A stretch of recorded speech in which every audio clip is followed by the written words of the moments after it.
So we're going to have you sitting at the top table, huh? If that's okay with you. Yeah. See you. And did you speak with Ciaran today? I had a fantastic chat with Ciaran today, and not tonight, but I'm probably going to ask her for office posting or something so that I can great chat with her. Yeah, she's great. She's very nice down there.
All right.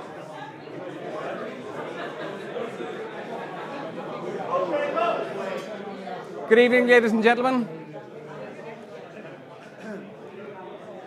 There we go. Jack, we good? Good. Well, tá míle fáilte romh an seo ag óstán wins in seo am here, Riebse tan seo agus or good gáide atá Somalia an Idilian. My name is Brían Ó Donnchadha, and you're more than welcome to the Irish Whisky Society's hybrid tasting here in Wins, and we're also online with not quite as many, but some folks at home as well. So at home, you're all very welcome. I'm not going to say very much. What I am going to do is I'm going to hand over to the events team who have lined up a wonderful, wonderful tasting. This has been in the pipeline for quite some time, and it's taken a while to get the expressions together. So I know you're going to enjoy it. I'll see you at the end to tell you what's coming up in the program over the next couple of months. But for now, I'm going to hand over to Marcin. Thanks very much, Marcin. Hello, folks. My name is Marcin, and I have the pleasure to be the MC for today for the tasting. As Brían mentioned, for the first time this year, it's a hybrid tasting. So we have around 40 members watching us online. So I will hopefully make the evening also for folks online, so you can wave back if you want for everybody there. And if we have any questions, also feel free to ask, and I will make sure that your question is heard and we can discuss a little bit on it. So as Brían mentioned, today, sorry, I just have to make sure I'm standing on the right spot. Today tasting is, I think, something different that we developed over a couple of years, and I'm going to cover the story in a second. But while we worked on a lineup for a while, we also thought, like, okay, who is the best from us to present the tasting, right? And luckily, we have Matt with us, who is also, for 3 reasons, we believe the best person to do the tasting tonight. First of all, obviously, he has experience 3 years on the events team, so this is obviously something very, very important. Secondly, he's also running a successful YouTube channel. You can see in the corner, the Whiskey Nerd. So if you have any questions on any other whiskeys or any cocktails, that's your channel. And third, and probably most foremost, we discussed that Matt lived in Japan and he speaks Japanese.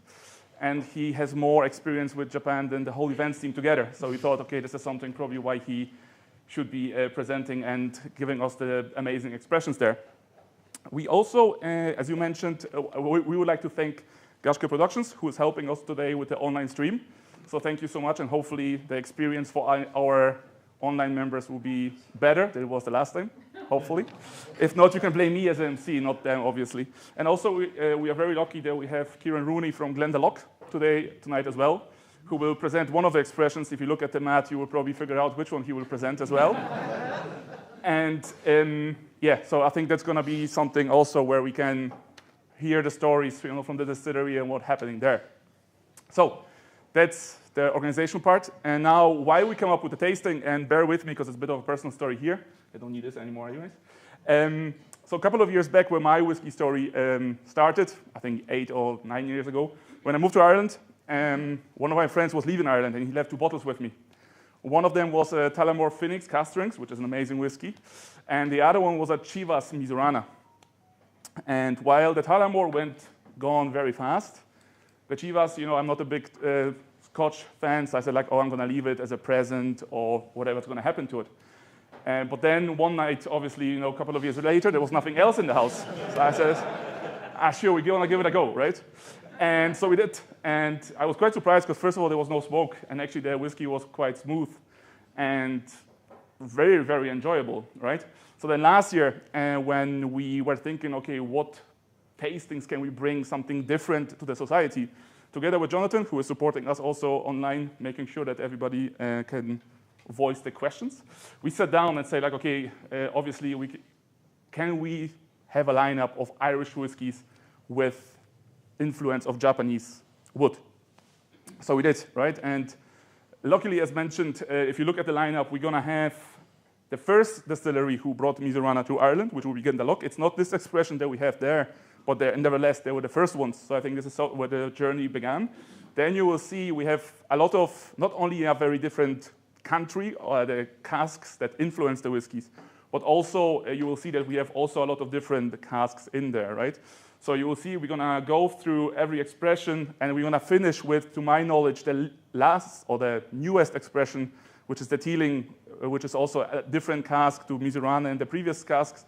So you're gonna have a small journey there, hopefully, that you're gonna enjoy while tasting those whiskeys. So hopefully it's gonna be something different, right? It's not gonna be any barrels from France or Spain. It's gonna be something different, and hopefully we're gonna get some nice expressions. We're looking forward to your, obviously, tasting notes, because I think they'll be also quite different. And yeah, hopefully you're gonna enjoy it. As mentioned, if you have any questions here, as always, feel free online. I will make sure you're heard, hopefully. And with that, I'm gonna hand it over to the expert. Matt, stage is yours. Thank you very much.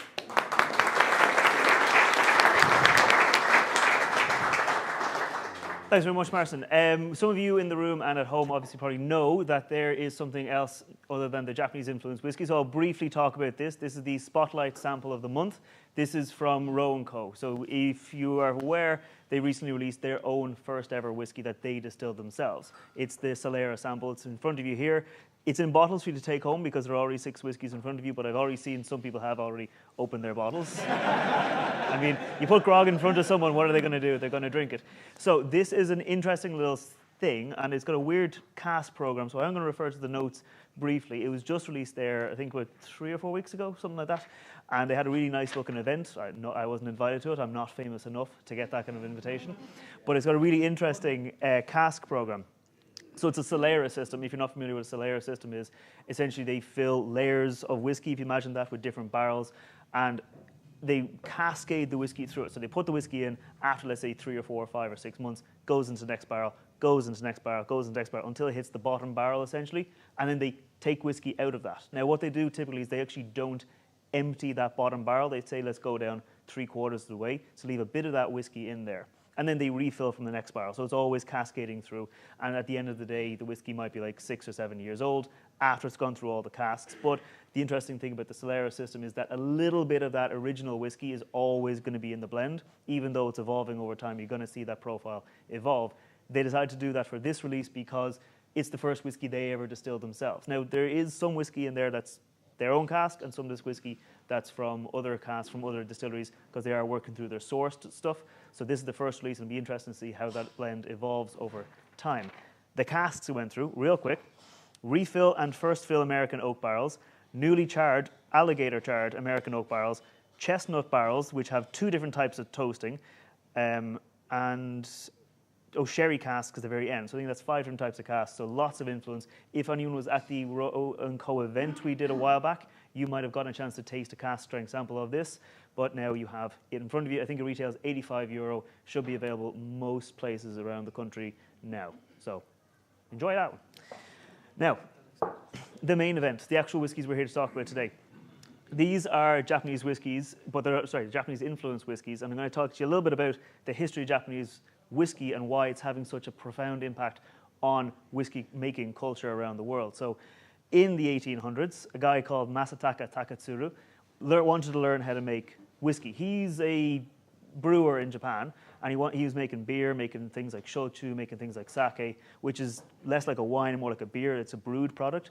He wanted to learn about distillation, so he came almost all the way over to Ireland. He ended up landing in Scotland, unfortunately, which is very bad for the world. He just a few extra euro on the flight would have gotten to Ireland. So he learned how to make Scottish whiskey the Scottish whiskey way: smoky, peaty, heavy, oily, deep, dark. Took that back to Japan, tried selling it. No one liked it. No one liked it at all. His business partner, a guy called Shinjiro Tori, who you might guess the name, Suntory, he was like, how about we try making nice whiskey? And Taketsuru was like, how about, no, my business. And Shinjiro Tori said, well, then I'm going to make my own house of whiskey, my house of Suntory. And to this day, those companies will not even acknowledge that the other exists. They will not sell casks. They will not help each other. The rivalry continues, and they just dislike each other. So if you think of Suntory whiskey as typically being a lighter expression of whiskies, more like floral notes, and Nikka whiskey is typically a bit heavier, a bit deeper, but over time they've both kind of mellowed out to suit the Japanese palate. Japanese whiskey was ignored around the world forever. After World War II, however, when the Americans landed in the occupation armies, they wanted whiskey. They were like, well, let's make some whiskey. And so a bunch more Japanese distilleries sprung up. But then as Irish whiskey came on, as Scotch whiskey, basically the same thing that happened to Irish whiskey happened to Japanese whiskey. The floor fell out of it.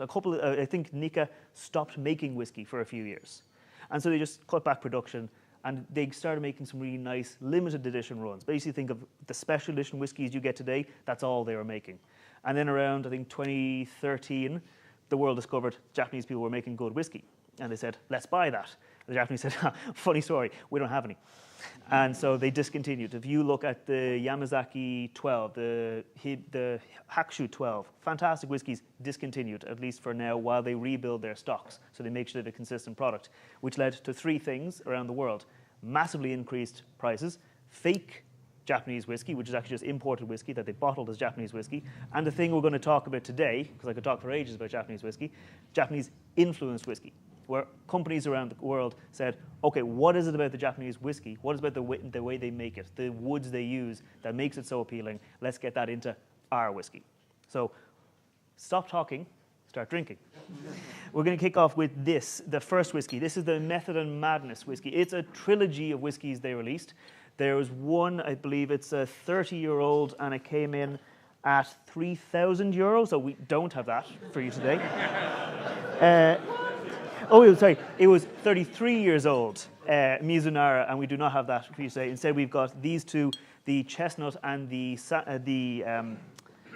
Chestnut and the Cedarwood, and they retail at €95. They retail at €95, and they come in at ABV of 48%. Now, one thing I'll advise you as you're drinking this whiskey, don't finish your first sample, because the next sample is the same whiskey, the same age, the same ABV, with the only difference being the different wood used to finish it at the end. So you can actually get a little comparison there right off the bat. Japanese chestnut is a little bit different. Japanese chestnut is a little bit different than European chestnut, as apparently due to the soil balance and the way that they actually grow the trees in Japan, it gives it a different kind of herbal factors. So chestnut wood in European whiskies, if you tried anything like the Teeling whiskey that was finished in chestnut, you'll get kind of deep, dark, almost like syrupy notes. Here, more floral, more light. Due to like the stony climate and the stony soil surface they've got, the trees actually grow in a different manner. So even though it's a chestnut tree, different kind of notes. What do we think immediately? First thoughts? First thoughts, lovely. Also, folks online, we have people watching the chat. Let us know what you're watching. Let us know what your tasting notes are. Just let us know, and then we will get them repeated out into the room. And also, feel free to have a chat amongst yourselves in the room, because imagine you're at a big old table with 40 other people, and you can all drink and talk together. So, the official tasting notes of this whiskey, on the nose you might get peppermint.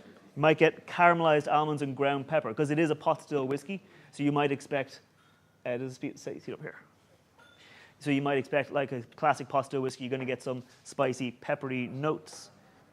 Me, personally, though, I don't really get that peppery note. I get a little bit of a little bit of spice, but I wouldn't say like that pepper, like that black pepper you get with like green spot. Wouldn't say it's that's coming through. Definitely more of that herbal characteristics. Yeah, but I'm trying to taste the difference between the regular Irish chestnut and the Japanese chestnut. And I think it seems to me that the chestnut part is the same in those two variants. I can't tell the difference on that pepper that is the chestnut. Okay. So we have a comment here from a member saying that he can't really see the difference between Japanese chestnut and European chestnut. Anyone else in the room think the same? Anyone else online think the same?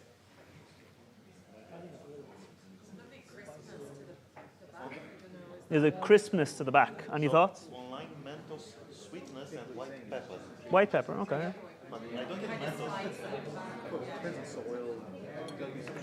The second one's quite a floral nose to it. Yeah, the second whiskey, which we'll get to in a second, is definitely a lot more floral. On the taste, very minty actually. Actually, someone who said Mentos, like those sweet notes.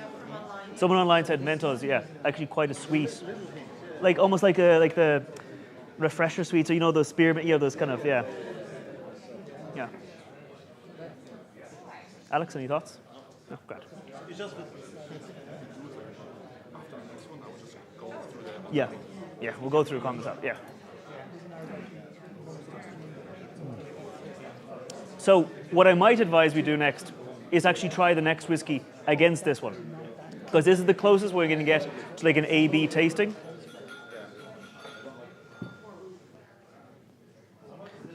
bubblegum notes. What? The first bubblegum Bubblegum, okay. and peppermint. So Yeah, so now we've got the Cedarwood, second whiskey. So just give it a sniff.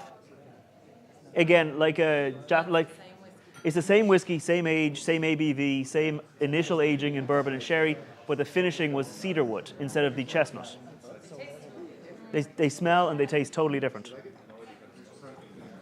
Quite perfumey. Yeah. the note. Yeah. Very different. Oh, definitely on the palate, getting like that star anise, that almost licorice-like, that kind of sweetness. Yeah.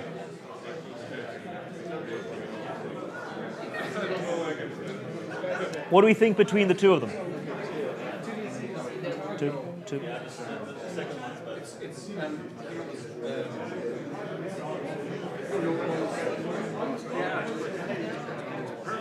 Yeah. The first one more like syrupy, sugary, caramelly. This one more like light grapes. Like the fuzz off an almond. Oh, not an almond. Like fuzz off like an apricot. Like that's the flesh. Like that kind of like. Yeah.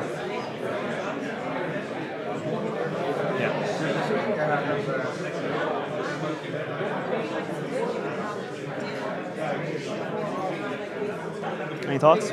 Yes, I'm trying to find out the taste, and I'm thinking about Hubba Bubba nearly, but it's not. Do you ever taste, the candied ginger? Like when they they crystallize the ginger.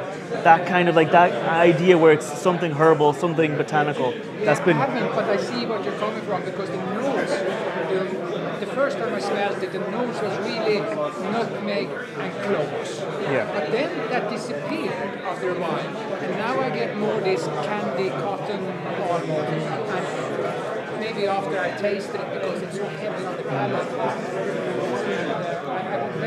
I would never put this as a method of madness. No. Because it's so different. It's so different, yeah. But I think that's what they were going for. They wanted the three different woods to just be,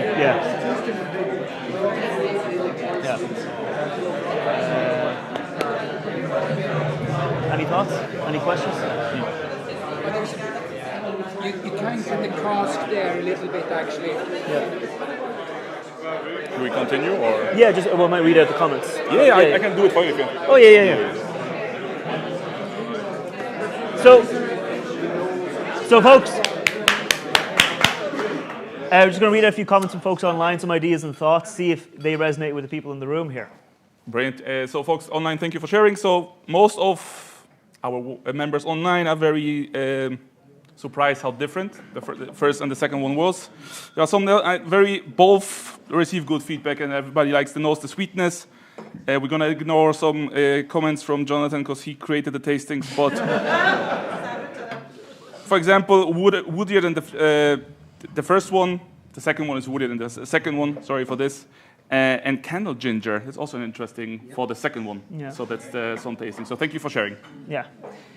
So if you're all okay with drinking more whiskey, that's something we like to do. Yeah, we might move on to the next whiskey, which is a Sugi wood. So what we did for these first three, essentially, where we took three different woods. Obviously, most people know about Mizunara. Most people know about the idea of Mizunara wood. They heard that. That's why we went for the first three being the other types of wood. This is Sugi wood. It's in a very distinctive bottle. I swear we don't have a bias towards Roe Co, but it's a Roe Co whiskey. This one, you can't buy it anymore. I'll actually pass this bottle around because it's interesting what they did with it. Sugi wood is super porous. You basically can't make a cask out of it. So what they did was, essentially, if you imagine a cask, they stood up, they cut holes in the top of it, and they put staves of Sugi wood into it. And that kind of let the whiskey get influenced, let the actual taste get into that wood. But the problem with that is, apparently, the people who make the rules said that means it's not whiskey anymore. So Roe Co were selling this. It was a limited edition run. and then they had to pull it off shelves. So if you actually go to the distillery, you can buy it now in little 50ml bottles. That's called spirit drink. If you think, you think of it like, remember anyone here familiar with Brendan Carty, Guy Cologne, Tiny Little Distillery? Yeah, we've heard of him. He has made a few putcheons, which due to lockdowns or due to rules, end up staying in their cask a little bit too long. Couldn't be called putcheon, had to be sold as spirit drinks. Same idea. So Clare Island have the same. Clare, I think Tullamore do have Tullamore honey. Yeah, it's the same. Clare Island only because it wasn't in a bonded warehouse. Wasn't in a bond. So the rules are very, yeah. So I'll pass this around. You can actually see a diagram there of what they've done with the bottle. Japanese whiskey, right? No, 3 years with the cask question. Yeah. Yeah. So we've, we've got 3 questions. I'll take the 3 and then I'll answer the 3. So that one I've heard. Sorry. Yeah. I believe it was just an oak barrel, bourbon barrel.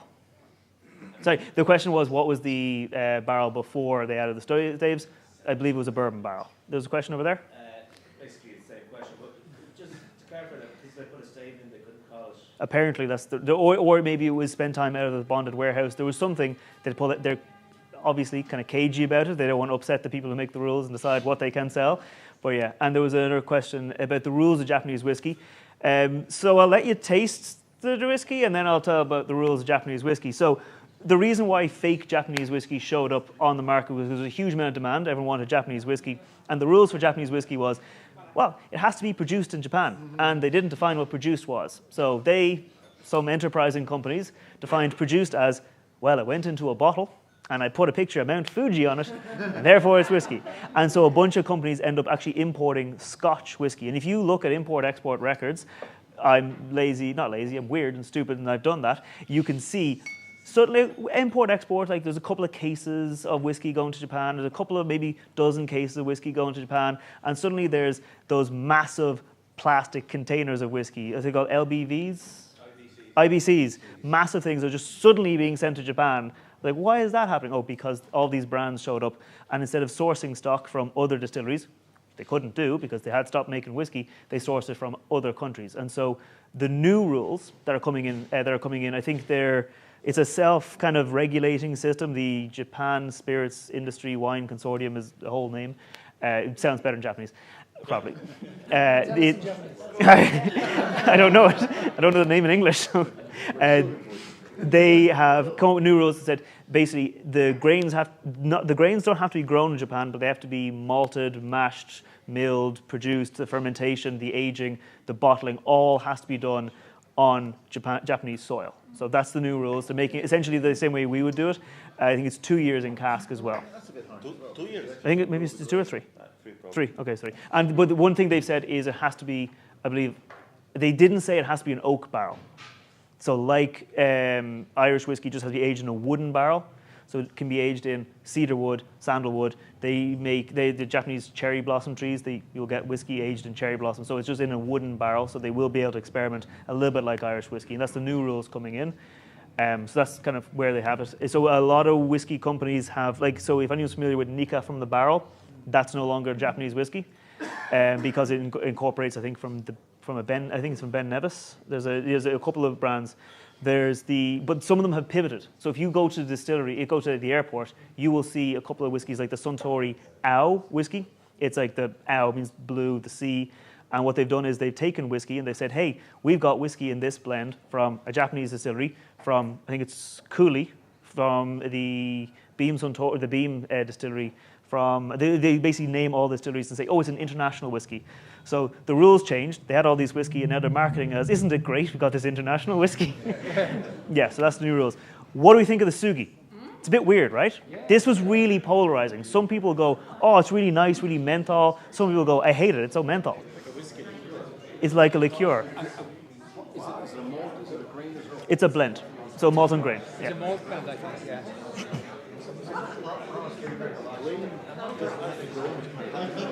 Well, we can use Scotch grains. The soil is so important. The soil is very important. Like, folks online, there was a question about the grains and the fact that they're being grown. Yeah, absolutely important. That's what Waterford are doing. The idea of the grain. They might change the rules again. It's a self-regulating system, so they might change the rules again in the future. They're allowed. Yeah.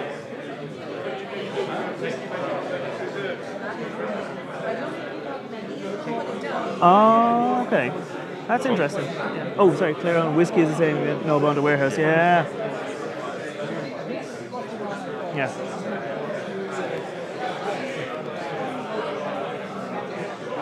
So, folks, oh, sorry, we have a question. It's a blend malt and grain. I think it's their standard one in the cask. Yeah, yeah. Any thoughts on this one? So, just by show of hands, because I've heard this is so divisive, who likes it? Who would buy a bottle of this? They're two different questions. That's two different questions. Okay, first off, who likes it? Who likes it enough to, when they're in the distillery, who likes it enough to, when they're in the distillery, get that 50ml bottle to give it a try? I think it's €6. Yeah. There we go. It's less than a pint. It's worth a flutter. Yeah. Who here? I'm interested to know who here doesn't like it, and like what tastes do you get? Anyone here really dislike it? No one dislike it. So they should try it again, but maybe skirt the rules a little bit and maybe make it again. Also, when you see that bottle, it's really distinctive, really cool. The Palace Bar may have acquired the bottles after they were no longer needed for their own release. Yeah.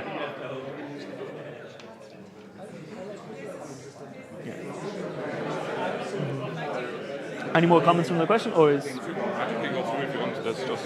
Yeah. You go through. Okay. Going to take a couple of comments from the folks online, then just take a quick 5-10 minute break, and then get on to the man who you probably want to hear more about, Ciaran. Oh, it's gone. So yeah, we've people have confirmed that Clare Island whiskey is the problem. The problem with their whiskey is that it was aged on a ship out in the bay, so it's not in a bonded warehouse. I wonder if you take a cargo ship, could you make it a bonded warehouse if it's sold? Yeah. Revenue says no. People say in the third whiskey, quite really peppery taste, quite green tea and herbal tea, very like matcha, that green tea, that Sugi wood. Even though it wasn't a full cask, as you'll see like from the diagram, I think it was like 8 staves. In the distillery when they had the display, they actually had one of the casks cut open. I think it was 4 on one side, 4 on the other, just staves just stuck into it. So 8 staves gave a huge amount of taste to the whiskey because it's quite. But again, that's why it's unsuitable for cask making because it's so porous. And that's the main taste notes. So enjoy your whiskeys. Take a 5-10 minute break. Hit the toilet if you need to. Drink some water. Always drink some water, and then.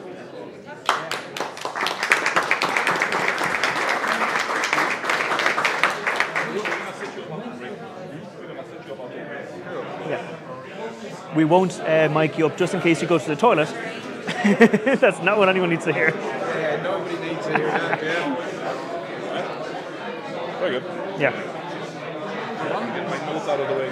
Yeah. Sorry, did I, Oh, did no, I it's screw up the order of your... It's all in my head. I just wanted. There was a couple of things I wanted to know about, like the prices of like the whiskies, and that's fine. Mizunara, casks, €200, grand. Yeah, that's all fine. I remember being in the control room in TG Cahir during the news. Yeah. Because I used to work on the news, and the presenter had a pedal up and down for the auto cue, right? Oh. So that's how. So yeah. directly in front of the lens, there is. It's like a mirror and a thing. Yeah. So you look directly at the lens and you're reading the audio cue. Like for my videos, if I don't use a script, I just rattle. And I was sitting beside the director, and he figured out that the amount of time it would take. So usually we would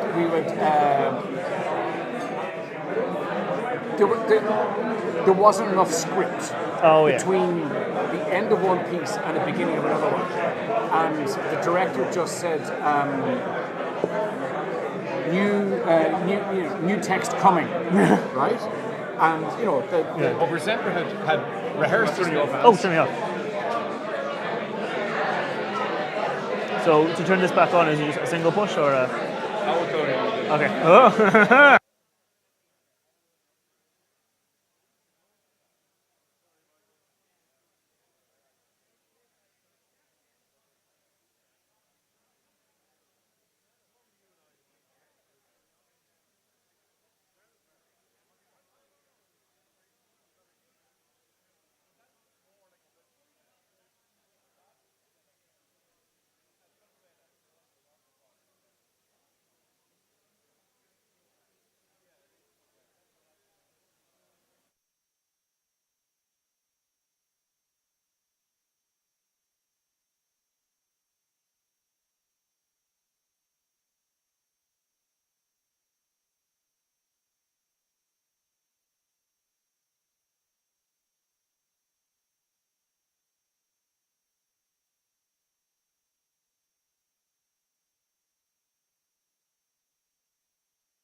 Comments from the folks online, what your favourite one, but someone reminded me that there's a bit of a trick with that Roe Co bottle. For those of you who are in the Palace, you ever go to the Palace bar, you'll see a very interesting display, which their own one, because they bought the old bottles. So I'll just show you rather than talking about it. So Marcin's going to dim the lights. Somebody's afraid of darkness, I'm sorry. Health and safety, stay in your seats. Not working. They're not working?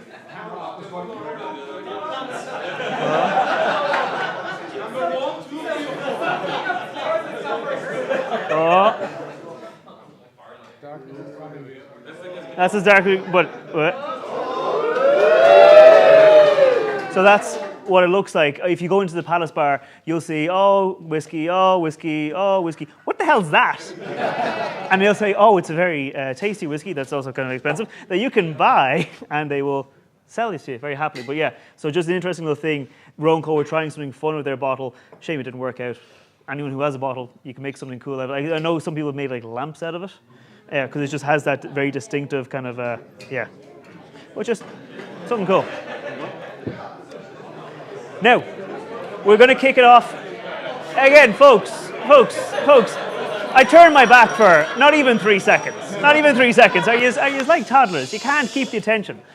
So, the next whiskies we're going to talk about is that classic Mizunara oak. And while Ciaran is getting mic'd up, he's already mic'd up, I'll just give you a quick little primer on what Mizunara wood is. It's probably the most well-known of the Japanese oaks because it's quite distinctive. Again, when the Japanese were making that whiskey for the American occupation armies after World War II, they couldn't import any barrels, and that wasn't really high up on their list, like, you know, things to import. So they said, what have we got? Oh, we've got these trees, sure, we'll use those. And they cut down the Mizunara oak trees, and they started using those and discovered, actually, this is working pretty well. It's giving a nice taste. Problem is, Mizunara wood is actually really hard to work with. Mizunara literally means water oak. It just means that because the tree carries a lot of water. It requires a lot of work to dry out the staves and don't have them crack. The trees grow in really weird and craggly ways. And I think the trees have to be at least 200 years old, like Irish oak has to be quite old, before you can actually cut it down and use it. Now, Mizunara oak from certain parts of Japan, like the Hokkaido, the northern region, apparently the climate's more similar to Ireland. Apparently that grows better, but doesn't grow well at all. It's still a really hard wood to work with, as Ciaran will definitely tell us more about. And I think it's really hard. It's very expensive to work with as well because a lot of distilleries have bought up forests.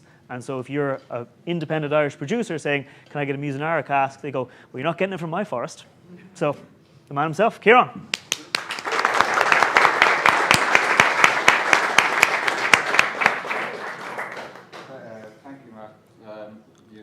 Most of my good lines. Yeah, it's, well, sorry, am I not switched on? No. Professional operation, folks. It's awkward now, no, sorry. It usually works better. You have to hold it for about a second. There it goes. Okay. Technical faults, sorry. I beg your pardon. For the benefit of everybody at home, Matt stole all my good lines. Yeah, it's take a drink. Don't sit there waiting for me to tell you all about it. I'm going to tell you about the wood itself. It's it's extremely, as Matt said, it's extremely rare. It's difficult. It's a royal pain in the you-know-what to work with. To be honest with you, it's really leaky.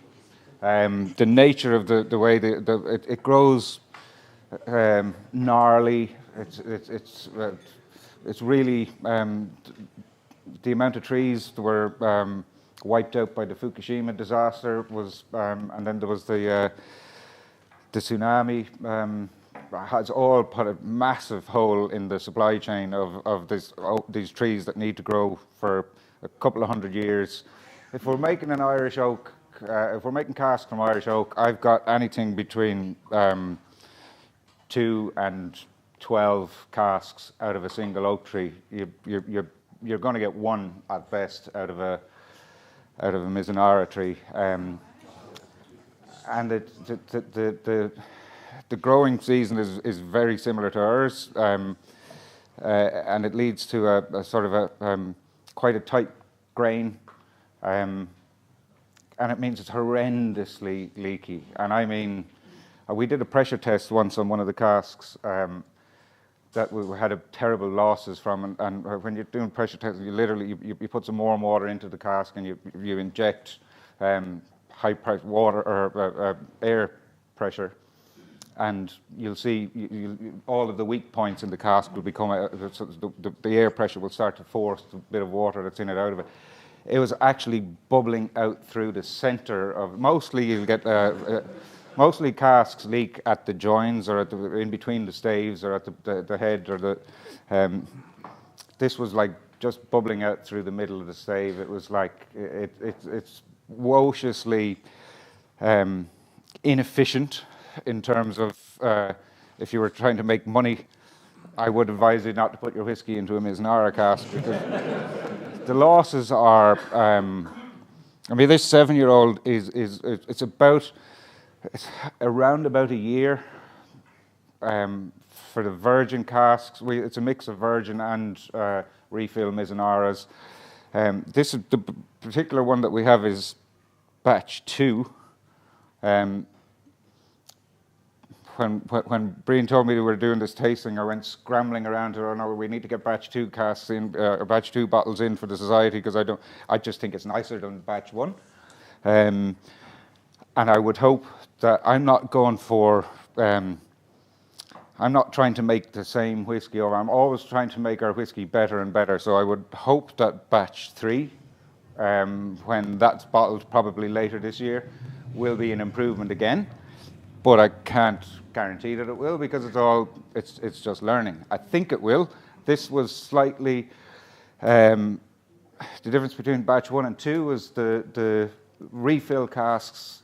I allowed the whiskey sit in them for closer to a year and closer to 6 months for the virgin cask because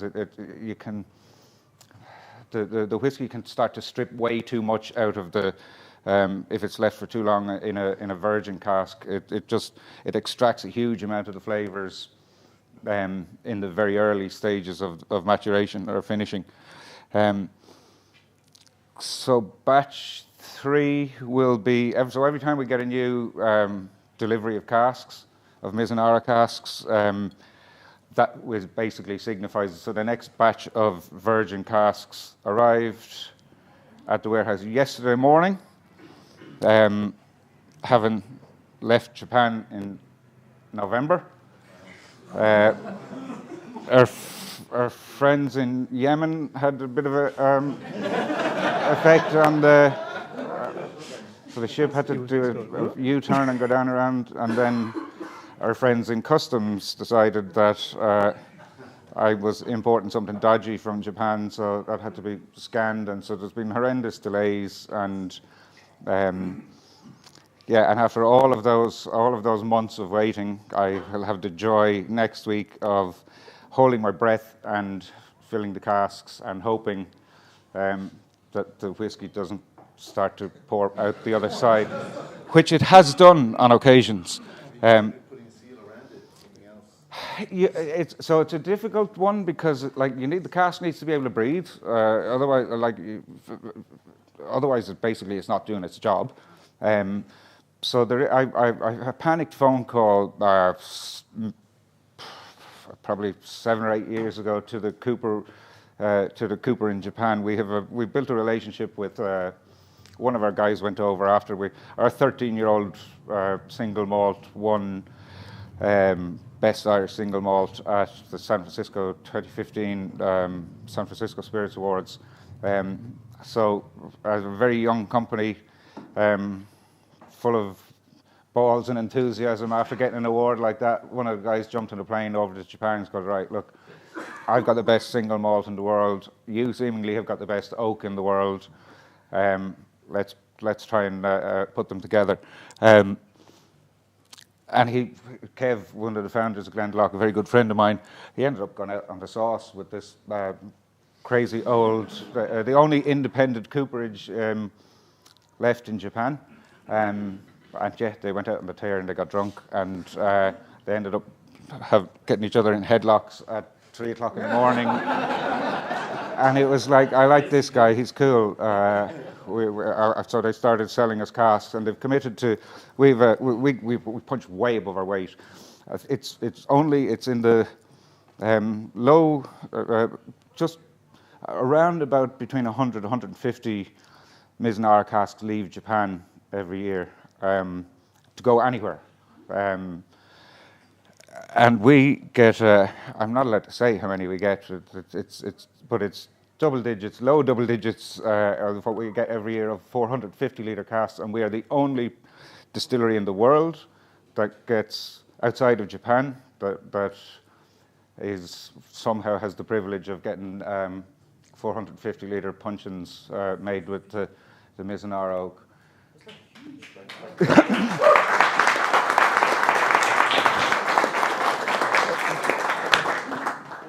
Yeah, so it's 13-year-old the first one. So the 13-year-old, yeah. We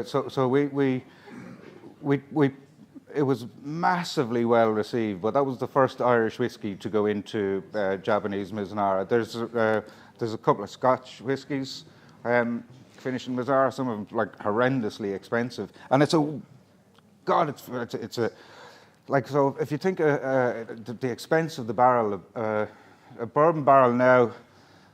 Well, when I first started telling people this story, a bourbon barrel was about, to get a first fill ex-American oak, or ex-bourbon American oak barrel, it was about $80 at the time. That was like probably 7 years ago. They're about $280 now. And that's for a 200 litre cask. These things are, landed in Ireland, they're north of $5,000 a piece. So it's bloody expensive. It's bloody leaky. But you asked about our friends in Japan in the cooperage says, "Oh, get some kakashibu and paint it on." I was like, yes, I'll go down to the hardware and get some of that. So they've put me in touch with kakashibu. Is persimmon, unripe fermented persimmon, and it's used a lot for dyeing paper and fabrics or whatever in Japanese culture. But it also has this some class of Japanese voodoo that I don't understand the science behind, but it makes it water. It has a waterproofing effect, but it doesn't interfere with the breathing of the cask or whatever. So. Yeah, basically the Japanese version, liquid Gore-Tex. Yeah. So I'll be anxiously looking at those casks standing there with a paintbrush and a bucket of this stuff and it would basically just paint layers of it on and hope, but. It's over 10% annual, over 10% losses in Angel share, yeah. And if it's leaking, can you in any way take that and feed it back into your? No, because I mean, like if you think of in a warehouse scenario, like it's by the time you actually find the leak, like if it's if a cask is in the middle of a row, in maybe 4 pallets up, it could be. It can be very hard to spot leaks in warehouses because it's without having to move all of your casks every day or every week or whatever when you're doing it. And every time you move them, you increase the possibility of creating leaks. So it's generally when you're emptying it and you get a disappointing amount of liquid out of it that you realise, shit, that was... Is it liquid coming out as opposed to gas? Yeah, no, you'll actually see it. You can actually see it, and it will leave a streak, and it will almost caramelize as it comes out. So you'll see it on the cask. So you'll have a fair idea before you go to empty it how disappointing it's going to be. Excuse me? How long? The question was how long in the Mizunara cask? How long in Mizunara? For the 7-year-old, it's up to a year. but like some of it is, like I said earlier, some of it for the virgin oak is probably 6 months or less than 6 months at times. Every cask is different as well, so it basically needs to be babysat and monitored and watched, and like, so if it's ready, if I'm getting these lovely sort of chocolate orange kind of notes that I get from it, if I'm starting to get that after 4 months, I'll take it out. I don't have a prescription for, like, it's ready when it's ready. So will you push them on them all first, or? No, because it's bloody expensive and it's awkward to do as well, and it's so it'll be like, as you're filling them, if they've got weak spots or whatever, and sometimes it will just like be, it's like oversaturating a sponge or something. You'll just actually see it starting to physically pour out as you're filling the things. We'll just empty it straight away and then put a few layers on it and give it a go again a short while later, and hope that it worked. And Do you store the casks on site, or do you have, like, I don't know, a warehouse somewhere, like a third-party warehouse? It's I'm just going to repeat the question for the online folks. Sorry, Alex, so, you can. Yeah, so the question is, where is the warehouse, basically? You can't live in that. yeah. And do you have a good burglar alarm? So, We don't have our own bonded warehouse. We use third-party maturations. We use Staffords. We've got quite a lot of our casks in West Cork as well. They offer bonded facilities for maturation.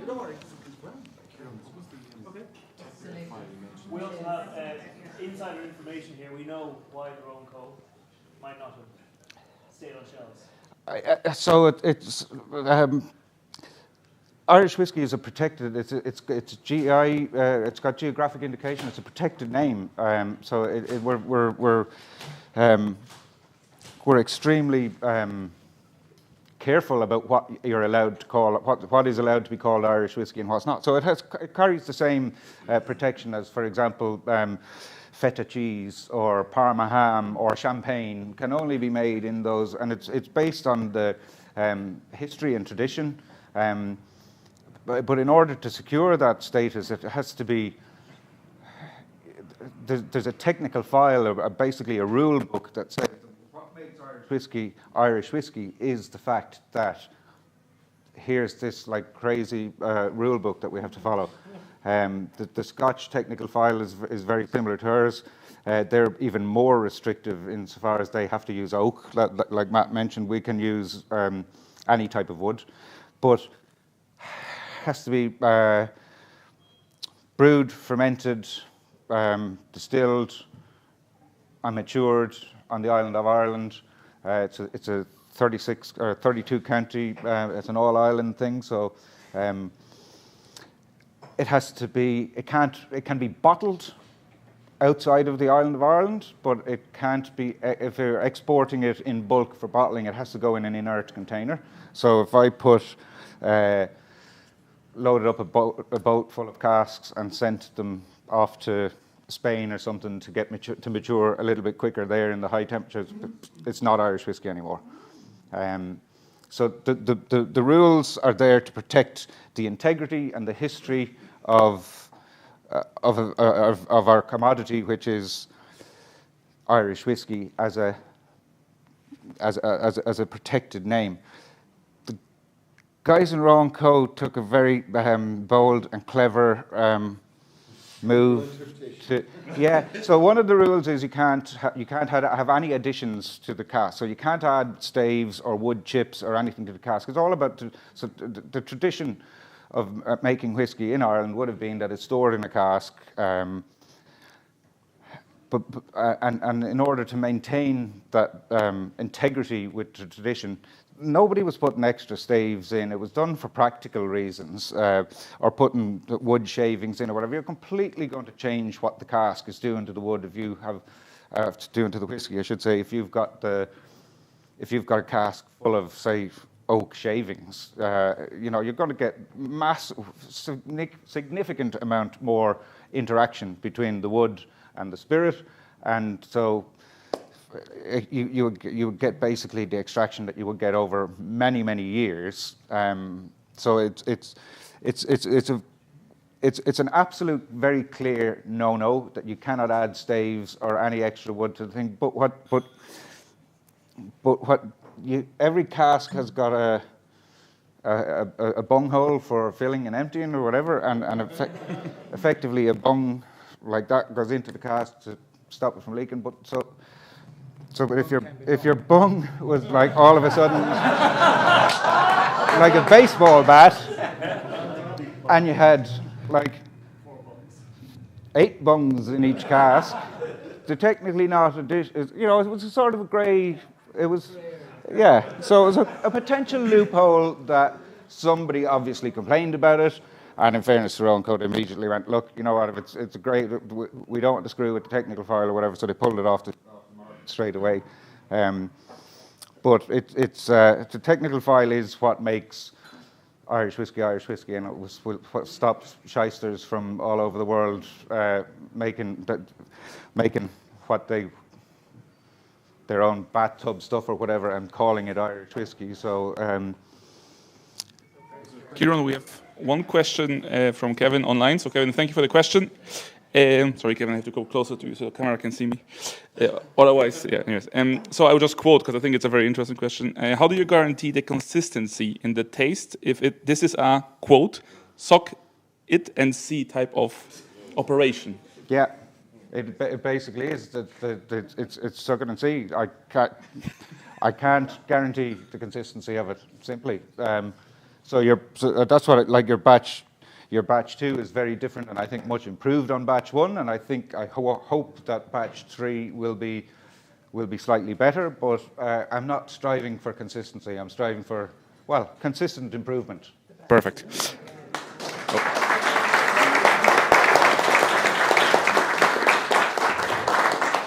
And Ciaran, there's one more question that you're going to love anyways. On the Glendalough website, it doesn't state which batch can you buy. So I assume the current batch is batch number 2 that we are drinking at the moment, right? Yes. So, I mean, I would doubt Owen, as our brand ambassador, has joined us here or whatever. I don't even know of anybody in the market, and certainly in our marketing team, probably don't even know the difference between batch 1 and 2. So, yeah, it really is a case of. It really is a case of when you're going out. When you're going out to buy it, it's stamped. It's on the. Yeah. So I'm pretty sure it's just batch 1 is on sale on the site. Batch 1 on the site. Yeah, I don't. I don't know. I try not to get involved in the commercial side of things. I knew that's why I thought you got. I loved it. Anything different? Yeah. So. Yeah, so you'll see it's written on the front of it there in tiny little writing, and it's also on the front of the bottle. So it's basically batch 002. It says on that. Yeah. And so again, Mark, online, thank you for the question, and you might go to the distillery and check. That might be then safer if you're looking for batch number 2. Thank you, Ciaran. Excuse me? Just a question on the price. I think it's for the 7-year-old Mizunara. I think it's ballpark 80 quid. 85. Sorry, yeah, it's again like it's. And I mean, I hope people like it. You're allowed to not like it. You don't have to like it because I'm here. But it's not for everybody. Nobody has ever made a whiskey that everybody likes. Shout.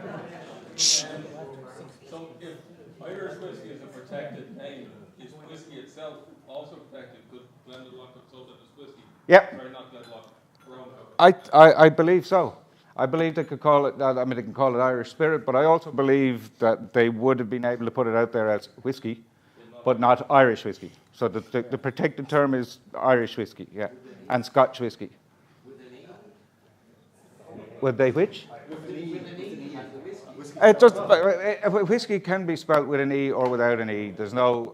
That's a false. That's another falsehood that people believe. Like that Irish whiskey has to be triple distilled. No, it doesn't. Irish whiskey has to be spelt with an E. No, it doesn't. People in Waterford have gone rogue and they've dropped the E. But it's again, it's a tradition. But they're both legally WHISKY and WHISKEY are covered by the technical file. I think you're allowed to say spirit drink, Irish spirit drink, if it's not proper whiskey. It could be an Irish spirit drink, yeah. If it's not. Yeah, If Ale it- Island is exactly the same. Like you want to bond in a warehouse, so it's spirit drink. So anybody that doesn't comply, you can't say Irish whiskey, but you can say Irish spirit drink. So Yeah, I mean, it's the same. I think like anything that doesn't comply with the technical file. So most people are probably familiar that the technical file for pot still whiskey is in the process of being changed, but it's still not changed. So we're waiting for. I think it's going to public consultation soon, but from the Department of Agriculture, who actually rule that. But currently, pot still has to be minimum 30% malted barley, minimum 30% unmalted barley, and a maximum of 5% adjuncts, so it could be oats or rye or whatever. In the expectation that that is going to change, lots of people have already started laying down pot stills that are technically currently non-compliant. So they and they're putting up to 20 increased rye, increased oats, up to 20-30% or whatever. are you guys doing only malt, or have you played with pot still? Pot still as well, yeah. Yeah, and our pot still is finished in Irish oak casks, but that's a whole other day thing. Yeah, We're going to, I'm hijacking the whole thing now, so there's a couple more whiskies to get through. So round of applause. thanks very much.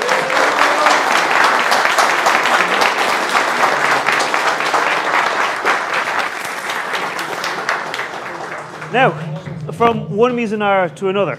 This one here is something that might be familiar to people who heard of the Irish Whiskey Awards, but this is a bit different. And like Ciaran said, the whiskey will be different. So if you are aware of the Irish Whiskey Awards, the best blended category this year or last year was won by the Writers' Tiers Mizunara finish.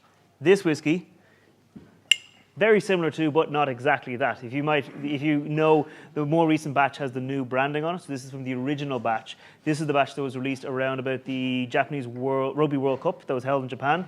So they kind of released it in time for that. Really nice kind of bottling on it, really nice kind of design on it.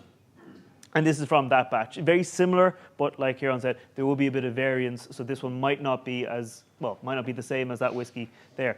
It retailed, I think, when it originally launched at €80, 55% ABV. Now it's going for about €100 because they think they're onto something. If you know Writers' Tiers, blend of pot still and malt whiskey, it's very good, kind of consistent blend. They also make the Irishman, which is also a blend of pot still and malt. But this is kind of their more they're just kind of their more. I guess they prefer it as their like more top shelf bottling, and so they're a bit more experimental with the finishes for this one here. Hence the Mizunara. So, any thoughts on this one? Is it similar to? Is it very different to the last whiskey? Oh, very different. Very different. Very different. 55% is like. Also, yes, 55% ABV. It doesn't feel like it. Yeah.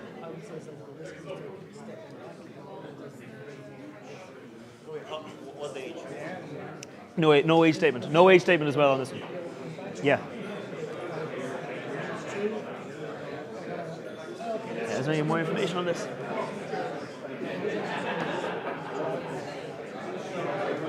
Yeah.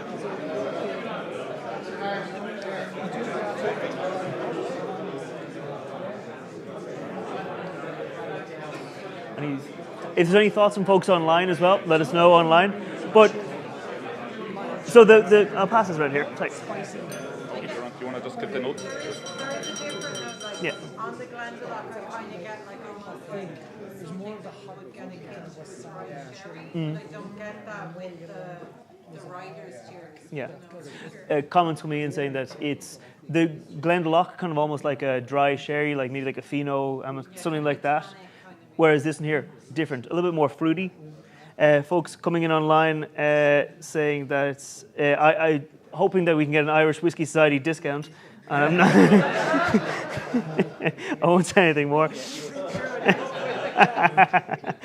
The man loses enough whiskey as it is from the cask. You can't be giving us a discount. People saying very different nose, a lot more peppery on the Ryder Series. Then again, it is coming in at a higher ABV as well, so that might also influence. On the palate, it's A bit more pastel spiciness, yeah.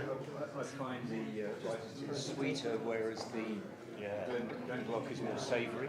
The Glendalough kind of almost had, I don't want to say like mushroomy notes, but you know, like those, like certain white wines have those kind of forest floor, like the earthy notes. Yeah, that kind of like. Okay. Yeah. Anyone over here? Any thoughts on that one? Like it? Love it? Nope. They don't say.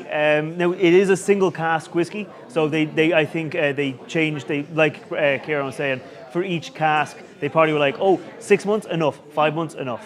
Which one is single? It's Ryder Series. It's the blend, so it's pastel and malt. Yes.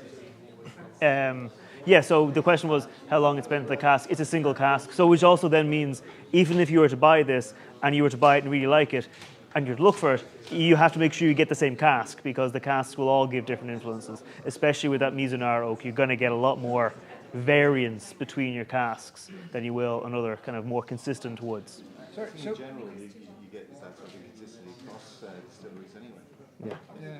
But when you say single cask, so the pot still and the malt, I would have They got thought married into, so they got married into, I think this one is from cask. the beginning? No, at the end. At the end, yeah. I believe it's the end. Okay, It says yeah. finish, yeah. So I believe these got finished in, I think it's cask 1102. It says it on the box. So yeah, you can see it, yeah. Okay, great. Yeah. The whiskey, like the distillate is quite. I can hardly taste the distillate part. It's only the wood is cask definitely, really, the wood takes over, yeah. it's really only the wood that comes through it. Yeah. Yeah. Okay. Oh, yeah. People saying for 55% ABV, quite soft, especially for 55. Some hazelnut, some fudge, like floral orchard fruits. It's very kind of fruity and sweet. But we might move on to the last whiskey, if you're all right with that. Yeah, absolutely. But I'm going to talk about this one for a little bit. Well, I think maybe Marcin might talk about it because I think he's quite excited about this whiskey because this one wasn't aged in a different type of wood. Because up to now we've had 5 different types of wood. This one was aged in, well, I'll let Marcin say. Well, you might help me with the pronunciation now, but yes. We're going to move to the last one, folks. So it's a Teeling. I don't think we have to explain or introduce the brand to anybody in this room because they are very good friends of the society. But Mugi Shochu? Mugi Shochu. Nearly there. So basically this is an expression from Teeling, the Explorers. So there's a series, they have as many series they have. This is one of them where and for our knowledge, I think this is also the last release where we've seen some Japanese influence with Irish whiskey. And I will let Matt explain the writing on the bottle because I think it's a nice joke to go deep dive into the whiskey. So Teeling, obviously, if you try to say an L in typically Asian languages, you're not going to be able to speak it just from the way they form their letters. So Teeling isn't called Teeling whiskey in Japan. It's these characters right here. We'll pass around the bottle. If you literally translate these, it means down dead bird. Right? And some people have already some people have figured it out. So down can mean down, but also like the reverse or like the other side. So if you think of it, an undead bird, a zombie bird, a phoenix. So it's called Phoenix whiskey. And the kanji on this side here say, well, Mugi Shochu. And Shochu just means like alcohol.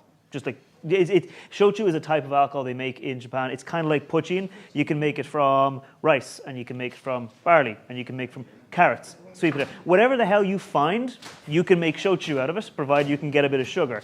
And so it just means alcohol. Mugi means barley. So that says Phoenix barley alcohol, Phoenix whiskey. So that's kind of Teeling. If you go to Japan and they'll say, oh, kind of Phoenix whiskey, yeah, because if you try and say Teeling, it just wouldn't sound right. So that's how they've done here. Is there any other whiskey society where you learn Japanese and... Oh, sorry, I'll pass it. Yeah, pass it.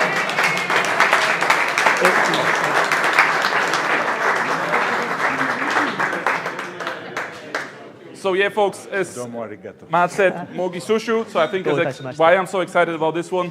I'm Polish myself, similar to us, we can do vodka out of everything, right? They can apparently do Shochu out of everything. And I think it's also quite interesting, which I was not aware when we prepared the tasting, is that Shochu is more popular in Japan than sake, actually, right?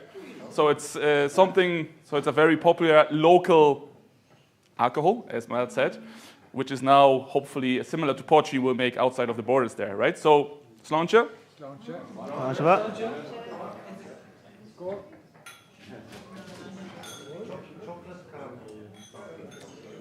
So we have chocolate caramel, fudge. Chocolate caramel fudge, quite fruity, almost like tropical fruits. So Shochu is, so I'll come forward. So Shochu is typically aged in a cask. It doesn't get aged in a cask for perhaps a very long time, but it does get into a cask. So you're going to get still some of those like Japanese oak, the Mizunara, that kind of influence, but where that initial bite, that initial hit of the oak has been taken by the Shochu. And so it's like almost like a second use, like a bourbon cask where the bourbon takes that massive hit of the oak first. This is where you get like almost like a second fill Mizunara almost. So you're going to get still the same kind of notes, but tempered back a little bit, but added with a bit of fruitiness from that Shochu, from that kind of like puchin, like where you get that earthy, grassy kind of flavor. So question. Yes. Yeah. So other than the name and the label, what's the Japanese connection? It's in the Mugi Shochu casks. Yes. Oh, so where do they come from? Japan. Japan. Yes. So they've been used for making mojichochu in, excuse the pronunciation, in Japan previously. And, okay, cool. So what are the casks? They just have to age it in wooden casks. So some of them import oak, some of them import because they can make it out of everything. Rice, potatoes. No, Teeling haven't said what the casks are because it's so popular in Japan. They might have imported ex-bourbon barrels. So but there's probably traditionally they'll use Mizunara, or they'll use Chestnut, Cedarwood, stuff like that. They like traditional stuff.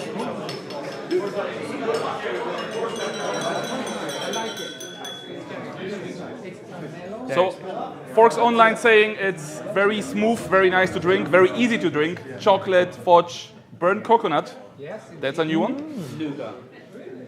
That's true. Alex? What's the price of this one?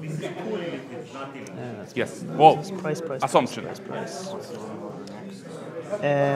Next, we're just gonna ask people what their favorite one was. Not rank them, just hand show hands. You're doing a program on this next? I can do it if you want to. I'll do that.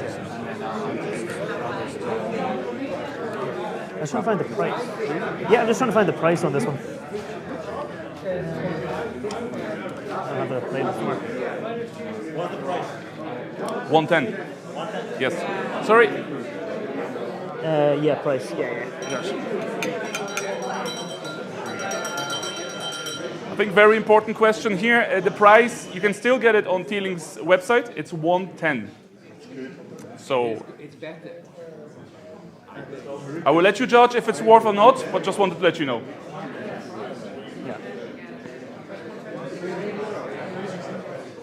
So we might ask the people online first, and then we'll take a show of hands here.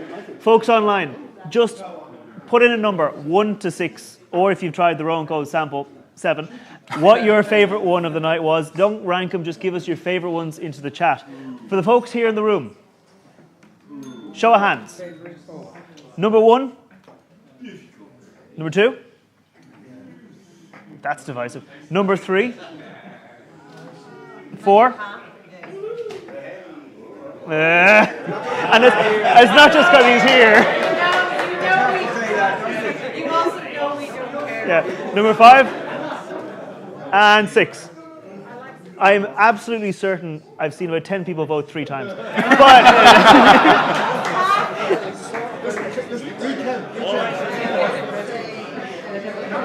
oh, we have a question. Yeah. Folks, sorry, we have a question. 3 more minutes. 5 and 6 combined.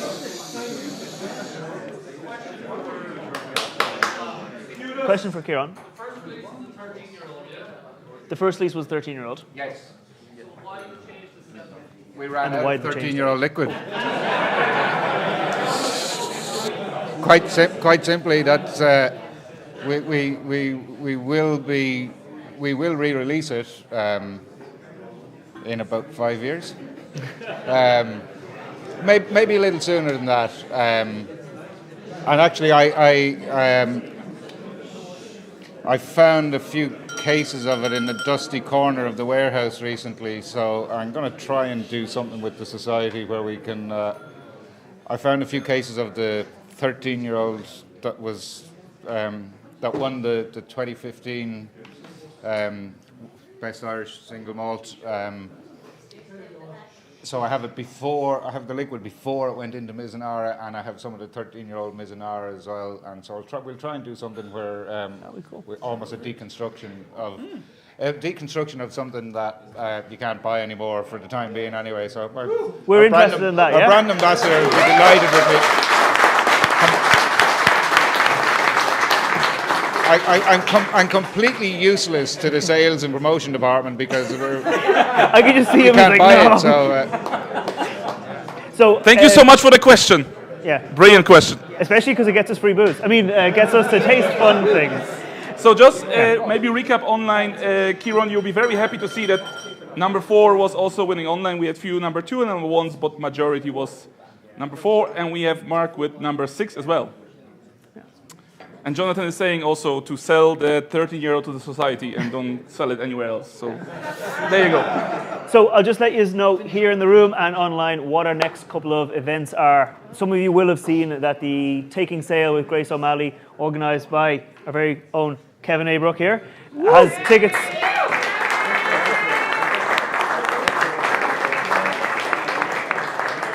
Tickets are on sale. I believe there's less than 10 left for that. So if you do want to go to that event, check it out. Single numbers less than 10. So if you do want to go to that event, that is on the 11th of April. And we also have another event, which some of you might be interested in. It'll be launched in the next couple of days. It'll be on the 25th of April. We have Dingle coming in for a retrospective of the Wheel of the Year and a look forward with some cask pulls at the future releases. Beardy Dave Cummins, brand ambassador, who does not drink himself but can sure talk about whiskey, will be in attendance, and we'll be looking forward to that one. And yeah, one. Sorry. As the IT person in the room, if you go to the website now, you will see a tasting which is called IWS Dingle. That's not the tasting Matt is talking about. If you want a trip to Dingle, go ahead. There's still spaces there. I think the announcement for the end of month April will be probably next week. So just in case you get confused with this. Thank you very much. Yeah. Okay. You done? Thanks, folks. So just before we finish up, I do want to thank the hard-working events team that put together all of what you have in front of you, set up the room, but also the folks that put together the concept, the tasting mats, getting all of the whiskies together, coming up with the idea and so on, and from Matt and Marcin for putting this together. So please give them a round of applause.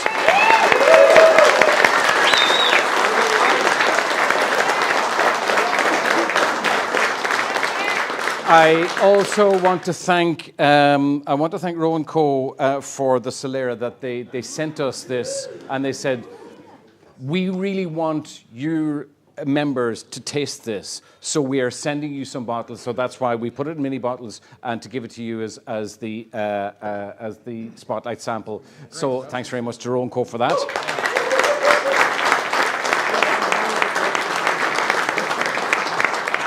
Email feedback. Yes, do email us your feedback on that. You can send it to info@Irish Whisky Society, and we can then forward that on to them, because they really do want to know what you think of the whiskey. That's even if we don't like it. Even if you don't like it, exactly. No, absolutely. They do want to know this. Also, not to be outdone by Roe Co, I really want to say thank you to Glendalough and to Ciaran Rooney.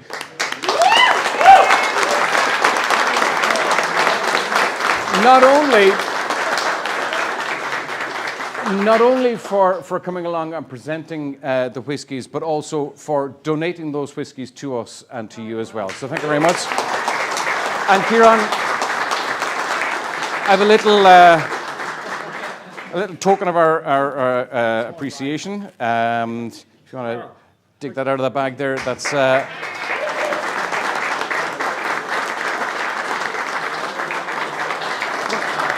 Thanks very much. You're welcome. Good evening, Mugi, your fog. You will enjoy the rest of the night. Come on.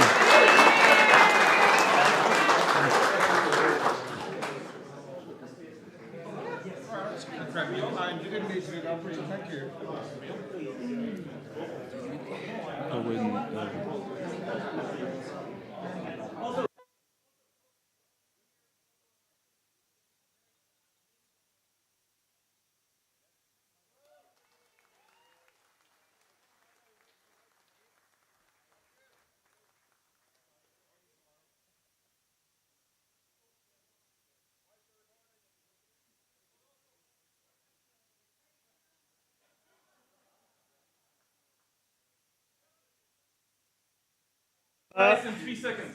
Next. Hey!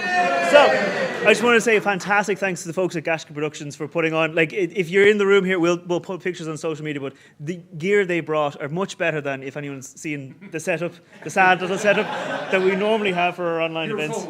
My phone, basically. They have fantastic gear. They really put forward. I saw the setup earlier on. There's multiple camera views. Even if you were in the room, just have a look at it. It looks fantastic. Really massive thanks to you guys for putting on and for listening to us talk about whiskey while you don't get to drink any yourselves. We'll send a link to everybody. And yeah, we'll send a link for everyone in the room. We'll send a link out to watch the tasting back afterwards. And folks online, what? Oh, thank you to folks online for commenting. Sorry, yes.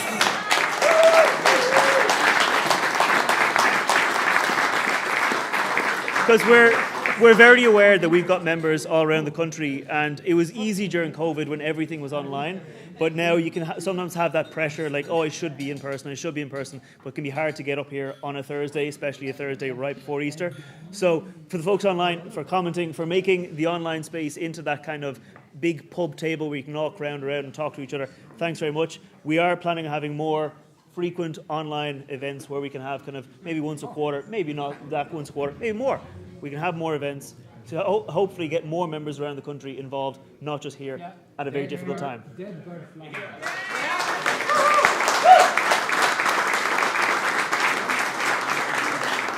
So I think I'm going to turn off the microphone for the last time. What's your YouTube handle? It's on the sheet. If you want to ask me any questions about Japanese whiskey, it's The Whiskey Nerd. The first name for the channel was Dramfine Whiskey, and I'm just embarrassed by that name. So I think this name's better.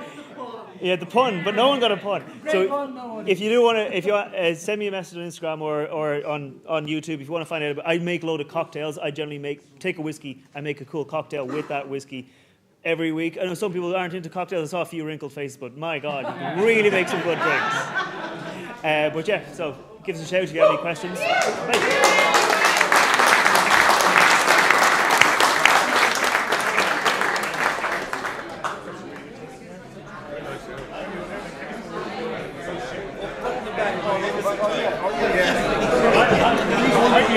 Yes, you would never play. If you evaporated. Oh, yeah, you did it. Sure. You gotta see the glasses. Yeah.